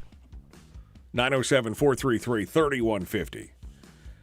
907-433-3150 if you would like to sound off or ask questions or talk about anything of a Second Amendment nature. Usually we hear from Fred from Rhode Island on Fridays. Maybe I hope Fred's okay. He normally calls in to talk with us about something. But we would love to hear from you and get your take on this. We were just talking about how, you've got to be really cautious today because we've got this spattering of this patchwork, as it were, of laws that are crossing state and federal boundaries and state and federal jurisdictions. How here in the state of Alaska, and Montana is just seeing this, the Montana just legalized marijuana as of New Year's Day. It went into effect, and now a lot of people are starting to get a real education on some of the other dangers, including the fact that if you decide, well, it's legal now, I'll go try it, and you're a gun owner, that could be a problem. That could be it's a real situation. I'm just saying right now, it's a problem. So you want to go find that out? You want to go do that? You need to be very cautious because, again, there's the difference between state law and federal law. It may be legal at the state level, but the federal government still considers marijuana to be a Schedule I narcotic. which means that it is on the prohibited list. And if you are in possession of a firearm and ammunition, that is the bad juju, according to the federal law. Now, the state law may be, no problem, whatever. Just hope and pray that for some reason, if you do get involved in some altercation, that there is not a federal component to it, because the feds, they see it in a completely different light. And for the love of God, do not walk into an FFL if you have decided to imbibe or partake of the legalized use of marijuana in your state. Do not walk into an FFL and fill out a form to purchase a new gun that has the question on there, the 4473. I think it's like the 8th or 9th question on there that basically says, have you used or been using or are you using a controlled substance? And I guarantee you that in a lot of people's mind, they don't think about. They're like, oh yeah, in Alaska or Montana or wherever it's legal, so that's not a controlled substance. But according to federal law, it is. And if you say no, even without really understanding, like I just laid out, you got to sign that. That's an affidavit. That's perjury. That's lying on a federal form. That's a felony. And you don't want to. You do not want to be doing that. Do not want to be doing that. So anyway, just something, food for thought, things to think about. Let's go over to the phones and see what you guys have to say this morning for Gun Q&A. We go over here. Good morning. Who's this? Where are you calling from? Hey, Michael. It's Fred. How you been? Well, good. I was just talking about you. I hadn't heard from you. I was wondering how you were doing. I'm getting to that point in my life where if I don't hear from somebody, I'm starting to worry that maybe they're not around anymore. But it's good to hear from you, my friend. Oh, well, I've been around just doing other things, but yeah, I definitely try to get in on every Friday, whenever I can. The point I want to make is that earlier in the show you had the thing on the the segregation and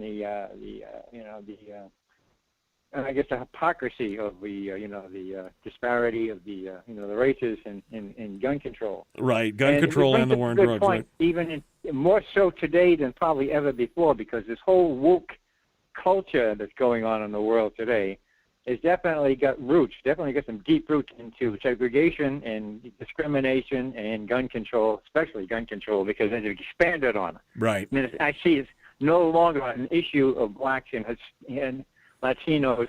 It's an issue of the knuckle-dragging deplorables, They think that they kind of drag that into it, right, as well, Right. So if you're not part of that, in crowd, you wanted to, you're definitely on the list. Right.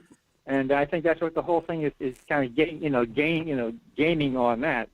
And I think it should be called out. I mean, it should be more attention to be, brought out on this whole woke culture, this whole nonsense, this whole brainwashing. Right. Whatever. Well, it becomes a war. It becomes a war not just of race, but as Jacob Sullum says, it becomes a war of class. It becomes a war of political ideology. They start factoring it in at all levels. And it's just another way, Fred, I think, to divide us. Absolutely. Well, I think division is the whole.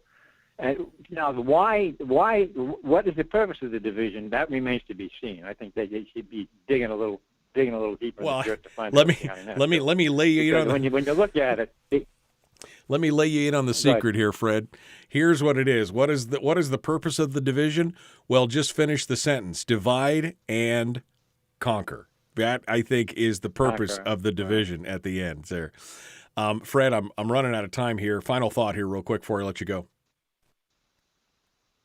I think that was basically the gist of what I had on mind. So okay. I think we pretty much covered it all as far as we're going to go with it today, I guess. Well, it's always good to hear from you, my friend. Thanks for calling in and joining us this morning. I good to hear from you, and I appreciate it.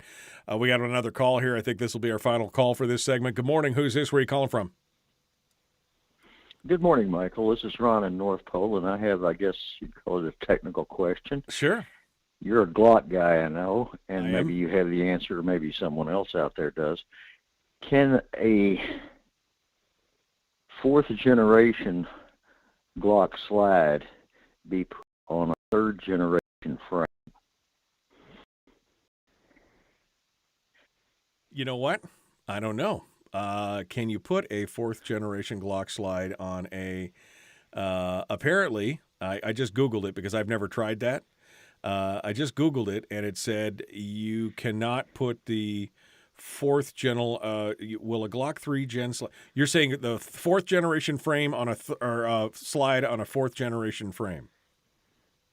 Straighten me out on that. Yeah, what I'm looking at, I've got a 30S SF frame, and I'm considering putting a 30 slide on it to gain a little recoil control. I see. I don't know. The Glock, it says that you can't put a Gen 3 slide on a Gen 4 frame. I don't know if you can do that backwards. I don't know if you can put a Gen 4 slide on a Gen 3 frame. But they say it does not go the other way around. Yeah. Well, perhaps somebody out there knows the answer, or in subsequent shows, maybe we can get to it. Yeah, no, absolutely. I'd like to find that out. I have not messed with mixing the generations on the Glock, so I'm with you on that. Ron, thank you for your call. I appreciate you being part of it today. Always an interesting question. I'll have to look into that. Maybe we can get an answer for you next week. How about that? Folks, we're out of time for this segment. We got more coming up here in just a minute. Willie Waffle. WaffleMovies.com is going to be joining us in just a moment. We're going to do the entertainment report and wind up the weekend. The Michael Duke Show, Common Sense Radio.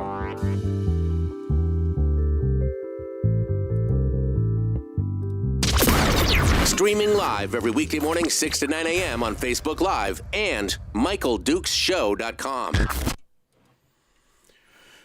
Okay, we're in the break right now. Okay. What kind of question is this, Michael? Is a gun policy show, not a nuts and bolts show, infinite ways to build guns?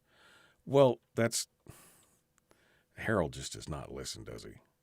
I think he's here just to hear himself talk sometimes.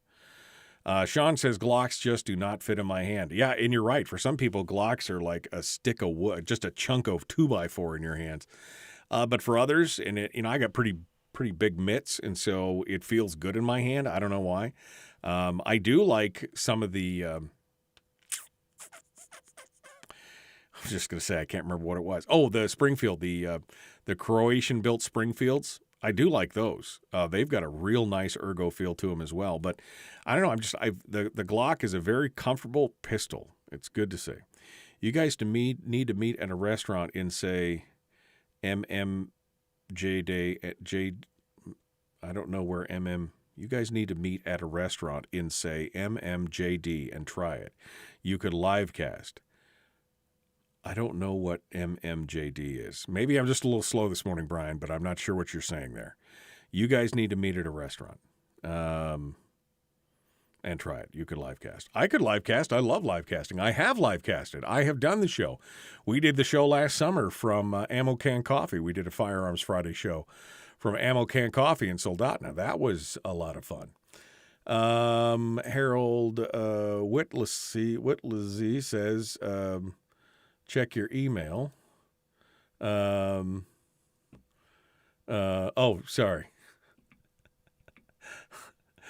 Sorry, Mongo. All right. I appreciate that. Okay.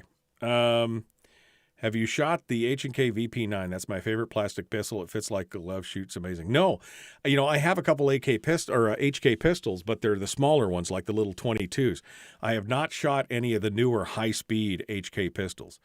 I don't know, who's got time and money for? I would love to buy every gun out there and just go shoot it and have a good time with it.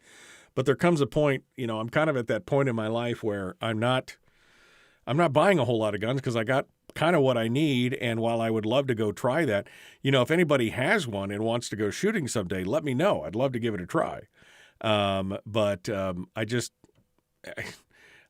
it may be one of these days, but if my Glock and my 1911 don't get the job done, then maybe it's me and not the pistol kind of thing. You know what I mean? Oh man. But yeah, that's Sean, when you're talking about that, when the Glock's just not fitting your hand, that's the big thing. When people ask me, what gun should I get for concealed carry? Well, I don't know. I mean, you have your hands. I don't. Go to a gun store and pick up a bunch of guns, and the one that feels right, and you'll know it because if you pick up and handle a bunch of guns, you will feel one that fits your hand like a glove, right? I mean, you'll find one that feels good, right balance, right everything, and one that may fit me may not fit you. You may not like that. And it may not be comfortable for your hand. And that's the important part, because if you buy a gun that doesn't fit your hand and is uncomfortable, it's probably going to be uncomfortable to shoot. And then you're not going to practice with it. You're not going to train with it because it's not fun to shoot. That's the important part, is finding one that fits you, your hand, your comfort.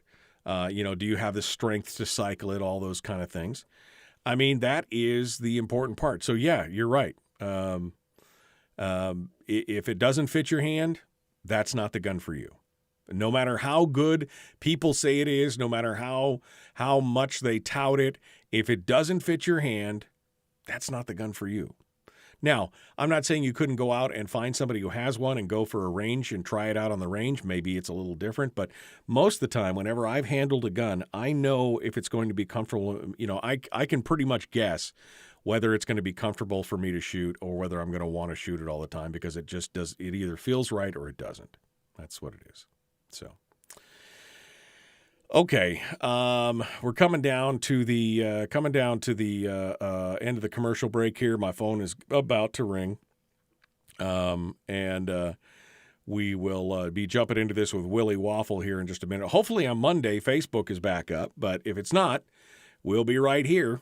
Maybe I'll explore over the weekend. Maybe I'll explore some of the other alternative platforms. Odyssey, I heard about now.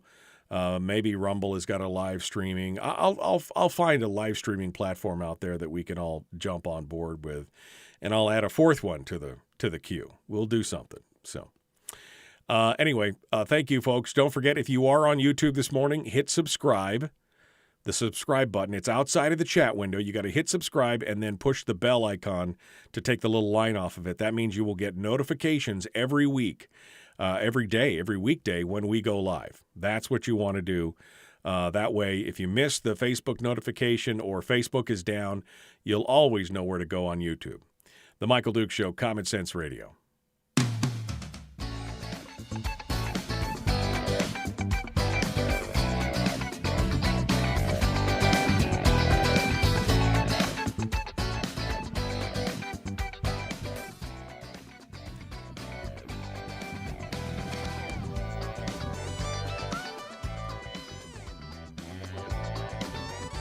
All right.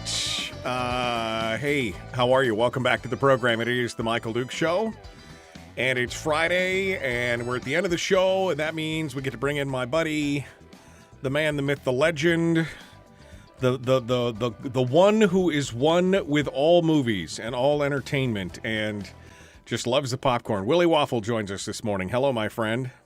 Oh, it is nice to be one with the movies. You get the excitement, the entertainment, the other lives that you cannot lead in your own life. Exactly, to pretend. All right, well, let's dive into some entertainment news today. I know we've got some streams that we're going to talk about, some good, some bad. Where do you want to start with all the news headlines? Well, I think we have to start with a breaking story just announced last night, literally at dinner time. Okay. We are going to get a sequel to a very, very classic movie. I want you to hold on for a second. I'm holding on. I want you to get ready. All right, I'm waiting. This is going to be good. All right. A sequel to A Christmas Story. No. Okay. Now, I'll be honest. That was actually when you said that was the name that flashed across my mind when you said that. I thought, oh no, that'll never happen. Yep. But and remember, they made that really cheap, horrible one a few years ago. That was just stupid. Right. So this is making up for it. I want you to realize this one will star the grown-up Peter Billingsley.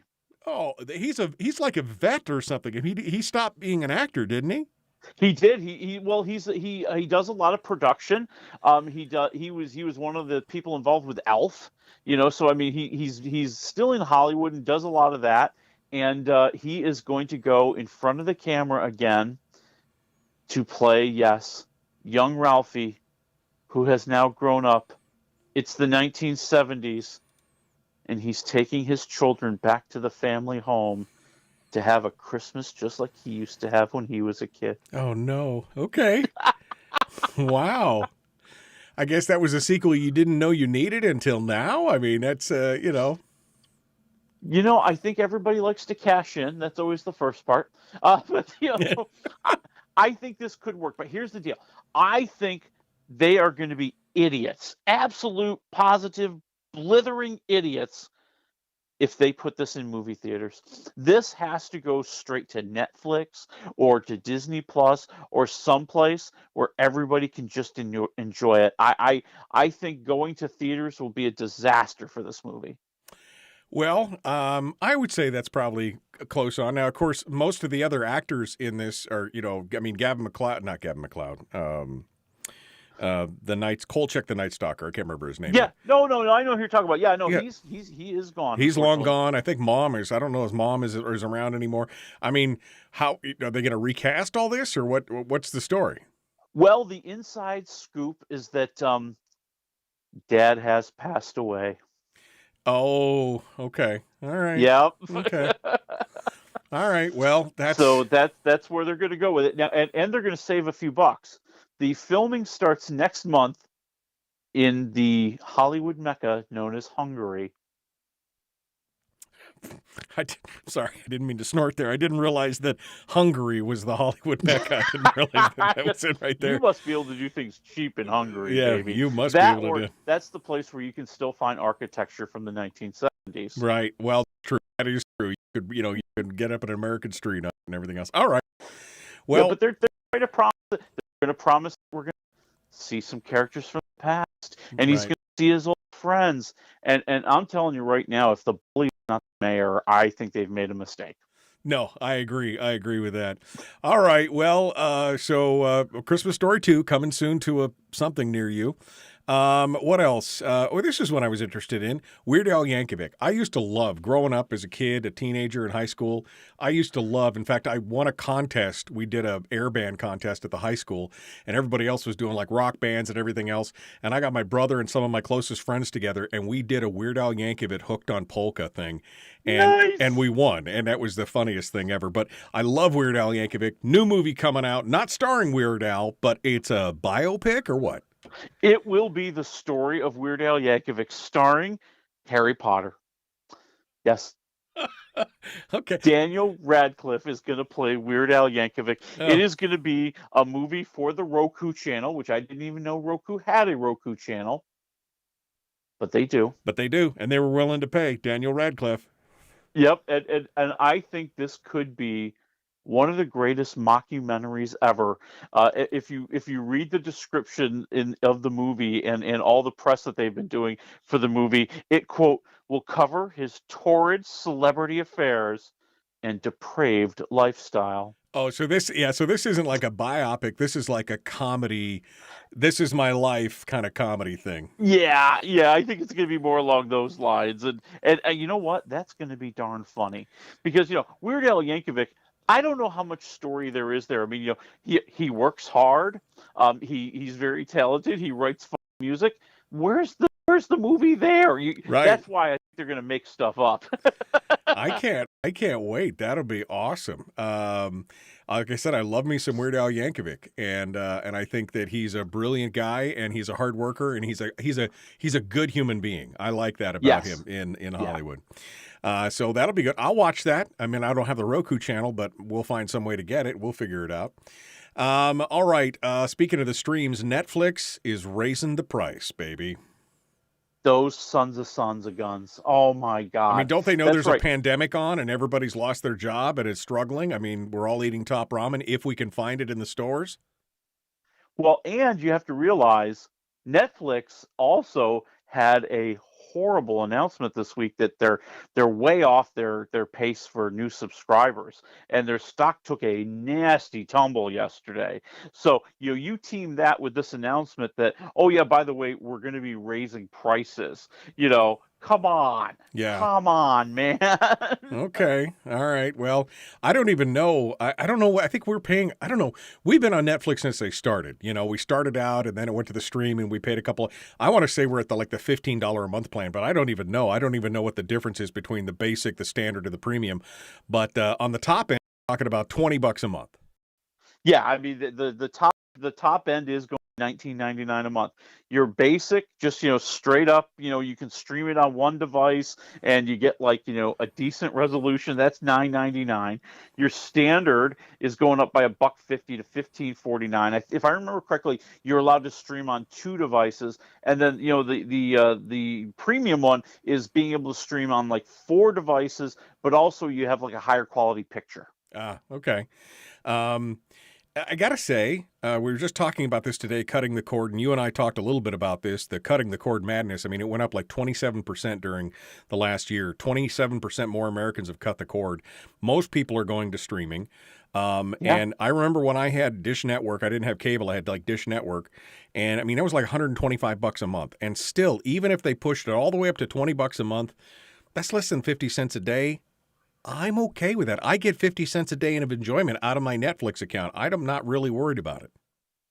Well, yeah, and I think the whole idea that you can put together the packages that you want and leave out the junk you don't want. I mean, that's always been the argument against cable, is that they should allow more a la carte, a la carte subscriptions. Right. And they keep putting things together that nobody wants, and they lop it in with the one channel you want, so you have to pay for the higher level. They did that with sports a lot. They did it with ESPN a lot, and I think it's kind of come back to bite them. Yeah. I think that they got a bad reputation. People felt like they were getting ripped off for years. And now that there's an alternative, they're willing to jump on it. Yeah, no, absolutely. Well, but me, Waffle, I'm a guy who wants what he wants when he wants it. Yeah. And that's what I've never liked about cable. I mean, I don't care.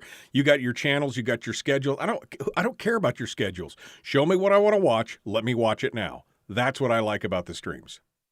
Well, let's go back to the beginning of cable too. I'm paying for cable, and yet I still get commercials. Yep. Well, I mean, actually, when I was a kid growing up, and there was some cable that happened back then. There was no commercials on some, because it was like a Vision or some of these other premium channels before HBO and everybody got involved. There wasn't commercials until they started to get these broad channels, and then there was commercials. And like you said, why am I paying for this when I can get stuff for free over the air? I never understood that. Yeah, and it seems to be going away. Yeah. It's going the way of the 8-track, baby. Yeah. Well, again, even if it goes up a little bit, I'm still okay. I added up all my subscription services the other day, and I'm still well under the $125 a month that I was paying for Dish Network for the 120 channels or whatever it was. I think I'm at $80 or $79 or whatever. So it's all kid. I'm fine. That works for me. I've got no problem with that. All right. We got about 4 minutes here. The King's Daughter is a Pierce Brosnan flick where he plays King Louis XIV and believes he'll live forever if he kidnaps a mermaid. Are we even talking about this today?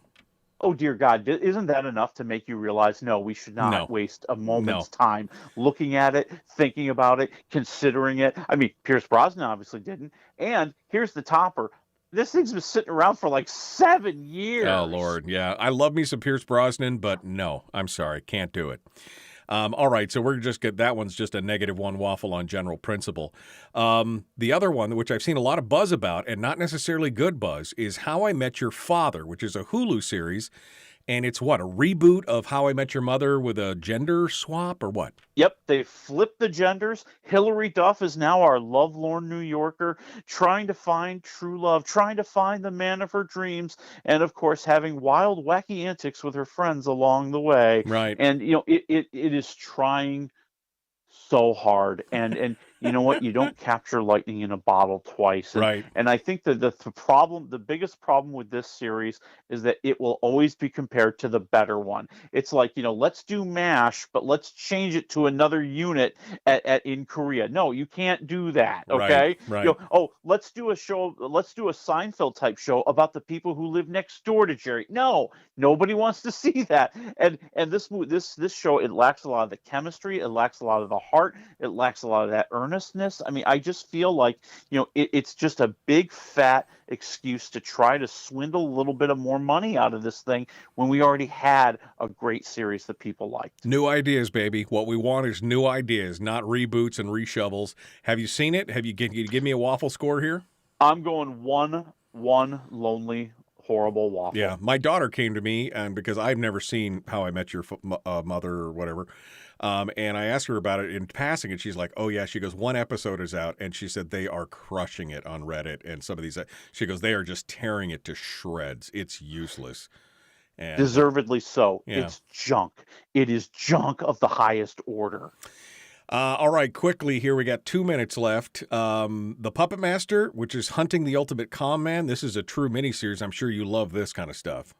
Oh yeah, baby. This is on Netflix. This is kind of a wild story. It's about this con man and all the women and all the families he's been taking advantage of since like the 1990s. So what we do is we have interviews with the various victims and the various families, and we hear the stories that they tell. And amazingly enough, they're all very similar. He comes to them. He claims he's an MI5 agent. He needs to protect them and save them and whisks them away and then bleeds them for every dollar they've got. Wow, that's quite a shtick. I mean, you can pull that off. That's quite a shtick. It is so wild, and it's amazing to watch kind of the detective work the families do to try to find this guy. Especially the one father who was tracking this dude back in the 90s when it was a little bit harder to do those things. Right. And so that's fascinating, and seeing kind of the finale, kind of the conclusion, how it all comes together. I'm going like 3.5 waffles. I thought it was really good. Wow. Okay. Well, that even sounds interesting to me with that kind of shtick. I would be interested in at least watching it. The Ultimate Con Man. It's called The Puppet Master: Hunting the Ultimate Con Man on Netflix. All right, we're down to the last minute here. So I wanted to talk about The Expanse. I've talked about it before. It's based on a series of books, The Expanse books by James S.A. Corey. It is an amazing science fiction series to read, and Sci-Fi to begin with, and then later on Amazon did such a faithful adaptation. I mean, they made changes because they had to condense these books down, but they did such an amazing job. It is probably one of the best science fiction shows I've ever seen. Somebody said it's like War and Peace in space. Which I think you could probably address that, yes. What I love is that in space, the physics, the combat, the way that the ships, I mean, it's all true to life. It's some amazing stuff. The characters are interesting. And they finalized the series, and the final episode played last week. And I got to say, mwah. It is 4 full-on waffles for me because it was so true to life. There's still more in the books that happened, but they said this is where we had to leave it. We wanted to leave on a high note. And if you haven't watched it yet, the first couple episodes are slow. Make your way through it. It is amazing. Yes, you too, Waffle, should go watch it. The Expanse on Amazon Prime. I can't believe I watched How I Met Your Father. I know. You look at all the time you could have saved. My friend, thank you so much for coming on board and joining us. I appreciate it. Thanks for being part of it. Hey, we'll talk next week about the after party on Apple TV+. Okay, we're all about it. Folks, out of time, The Michael Duke Show, Common Sense Radio. We'll see you Monday.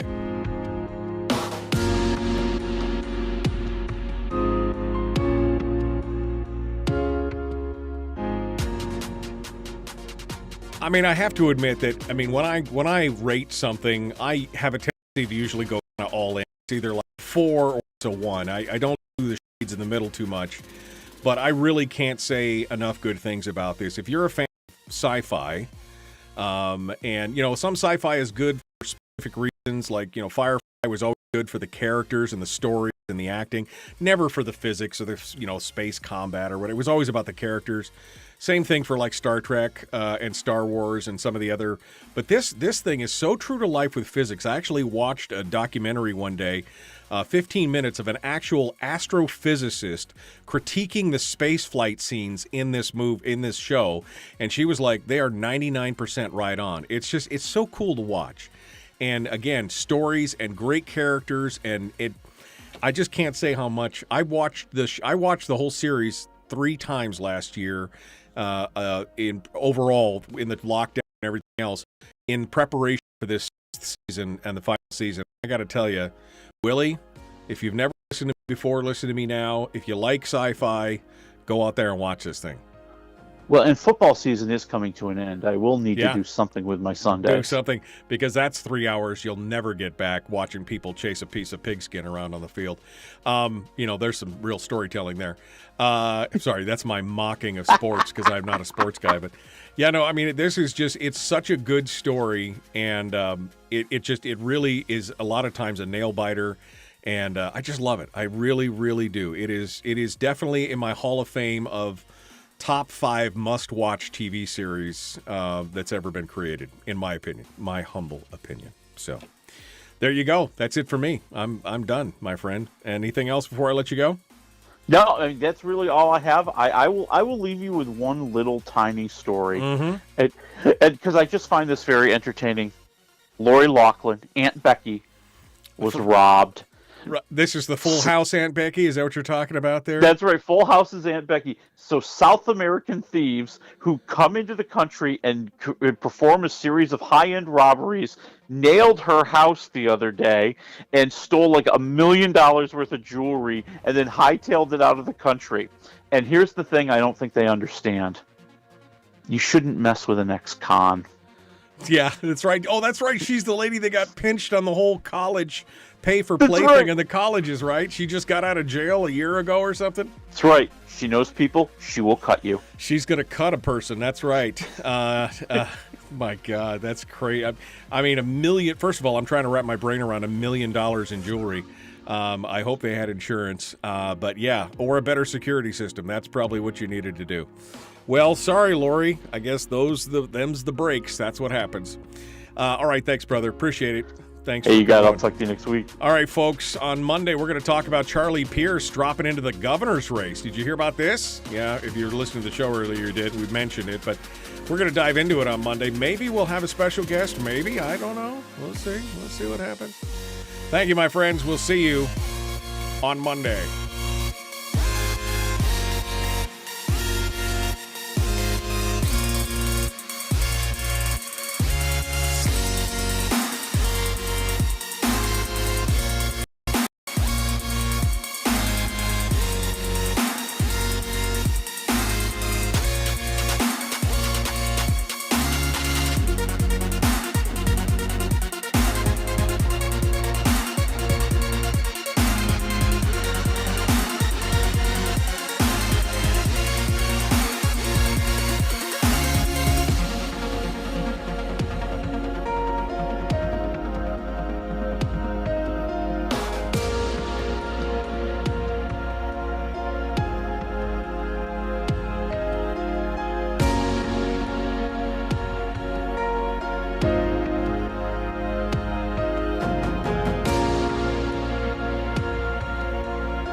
We've shed our terrestrial radio skin, and now we are slimy lizard internet people. It's the Michael Dukes Show.